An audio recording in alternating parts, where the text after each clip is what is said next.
In a dark, dense forest in New Zealand, there lived a little grub called Aaron. He was white and small and moved by wiggling his body.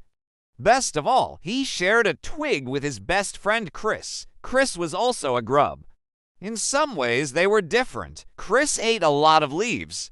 Aaron didn't really like leaves. He didn't like sleeping at night either, but that's when Chris slept, so Aaron did the same. Best friends do everything together. During the day, they played their favorite game, racing to the end of a twig, laughing all the way. One morning, Chris started to behave differently. "I feel a little stiff today," he yawned. Aaron tried to tempt Chris up the twig with his favorite leaf, but Chris said he was tired. The afternoon became dark. Heavy raindrops began to fall.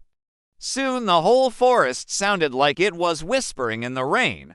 "Chris, did you see that? I saw lightning," said Aaron. He turned to his friend, but something was wrong. Chris's skin had turned hard like a shell. Aaron poked him, but he didn't move. "Chris," he cried. Aaron heard a sleepy snore from deep within the shell. Even the crashing thunder didn't stir his friend. Aaron's heart raced, but he tried to be brave. "Chris, you are my best friend," he cried.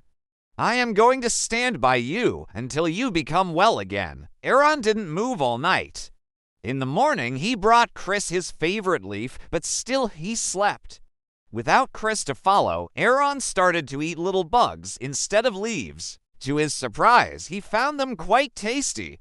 Soon, Aaron grew very strong. He started staying up later too. On a clear night, he could see the Southern Cross. He loved it, although he missed his friend. 7 nights later, Aaron saw something strange. To trees away, a little light winked at him like a star. Soon there was another and another. He peered a little harder and froze. Was that a voice? He stayed very still. The next morning, Aaron woke up with a start. The shell was moving, it creaked and cracked.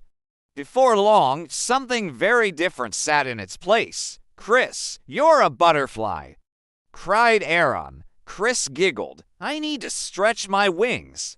And with that, he fluttered away. Aaron watched his friend go, and a funny feeling grew in his tummy. He couldn't follow. All he could do was race to the top of the twig. Would Chris ever want to race to the top of the twig again? The funny feeling stretched into his throat, and he began to cry. He cried and cried until it was dark and he had no more tears. "Are you okay?" called a voice in the darkness. Aaron stopped. The little lights were back. He swallowed and stood very still. He didn't want to be seen. Suddenly, he felt a poke on his back and he jumped. "Aaron, it's me." Aaron relaxed. It was his friend. "Chris, I'm so glad to see you. How did you find me in the dark?" "I heard a voice out there, and I've been keeping still to hide." Chris smiled. "Aaron, don't you know? You're glowing. I saw you from the edge of the forest. You're a glowworm." Aaron's eyes widened. "That's right," said Chris, "and there are more glowworms in that tree over there.